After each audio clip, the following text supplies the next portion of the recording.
What is up, guys? Noon here with mmorpg. We're doing a first look and impressions video into Warfare, a free-to-play browser-based mmorpg. I'll be spending the next few minutes running around checking this game out. Now here we are, just logged into the game, and right off the bat, looking at the interface looks very standard for most browser-based MMORPGs that I've played. Nothing too new. I mean, it is a little bit different. As you can see, the art style is it seems like it's like a military theme. So the art style and the graphics to the game are a little bit different than your most of your average fantasy based MMORPG. So this does change it up a little bit, but ultimately the interface and how the game works is generally the same. So if you guys want to check this game out, picking it up is it's pretty easy. So I just logged in, I made a new account, and it seems like here is our task guide or your quest, whichever you like to call it. Virtually the same thing. So we're gonna go ahead and click this, and it's gonna tell us to input a character's name. All right, so we're gonna go ahead and put Noonan. Gonna go ahead and confirm that, and there we go. A famous name. How cool is that? Looks like I'm famous, guys, but no, not really. So we completed our task. We got some XP and some money for that. You can see we got our money and other stuff like that over here. So we're gonna go ahead and collect that. So there's your task guide. So basically your quests of the game. You pick up quests, you complete them, you get money. You get money to enhance your character, upgrade your arsenals, and so on. So there we go. A new function has been activated. So we got battle. Now, battle is pretty much this is how the whole game's gonna run is through battle. This is where all your combat missions and stuff like that. This is where you're gonna go. So I'm gonna go ahead and continue this quest right here. The first quest is to go to this area and defeat the people at the enemy at hand. So if you've noticed, most games I've noticed they have this main quest hub or main town sort of thing, I would say, and basically there's like a battle function or a dungeon feature and stuff like that where you can go click on it, you pick up your quest, turn them in at the main town, and it seems like there's like a dungeon progression system that lots of games have, and it seems like you can advance and stuff like that once you defeat this boss. But we're gonna go ahead to the first area because that's all we can go right now, and show you a little bit of how the combat works. All right, so now looking at right off the bat, at first, when I started playing this game, it looked like a cutscene. I was a little confused by it, but no, this is actually the combat. I was a little thrown off, but that's all right. It's turn-based combat. It's a little bit weird, but it's pretty fun. I'm not gonna lie. So we're gonna go ahead, click, and hit continue, and we're gonna watch the combat. Now, this combat is a little bit strange.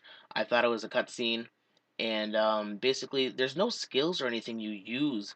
Basically, it's all auto attacking, and the enemy wasn't too difficult, but it's all auto attacking, and basically, based on your arsenal or your stats, or your tank or ship and stuff like that, is gonna determine who's gonna win. So it's basically building a better team than the enemy ahead of you, which will determine if you're gonna win.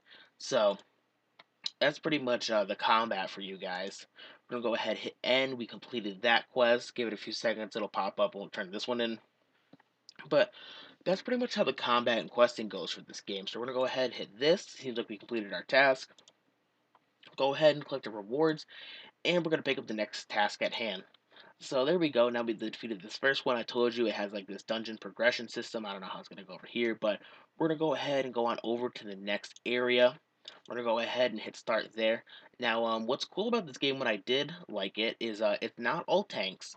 The environments do change from time to time. You see the first area was tanks, and now we're at sea and battleships, so that's pretty cool. I thought that was really cool concept behind the game, changes thing up a little bit, and we just took that guy out with one hit. Wow. All right, so the enemies aren't really too difficult right off the bat, and oh, we only got 3 stars for that. I don't know how we got 3 stars because we just one hit that guy. I don't know how much better you can do than just one hitting someone, but I guess we'll take it. We're gonna go ahead hit N, and we got a new function activated, which is the online gift pack, which is pretty much you're gonna click on it when you log in, and it's gonna have a timer, and based on when the timer hits 0, you're gonna click on it and get free rewards. Now, this is a system I do enjoy in most MMORPGs or games and stuff like that. It makes it a nice way for new players and new yeah, it's a nice way to get new players in and new players a better experience playing the game. It gives you a couple of free items, but nothing too Nothing too rare, too overpowered. It just here's a few items to help your progression in the game early on, and it gives you a really nice experience, making you want to come back on, play for longer periods of time, and earn more rewards. So that's a nice way to keep you playing the game and keep you entertained for a little while. But other than that, guys, I've kind of showed you how the game works. The combat's fairly simple. You can see you got the dungeon progression, you got the quests and stuff like that. We'll go ahead and turn this in, collect our rewards. But other than that, guys, that's pretty much it for this video. If you've enjoyed, don't forget to like, favorite, and subscribe. But until next time, guys, I'll talk to you later.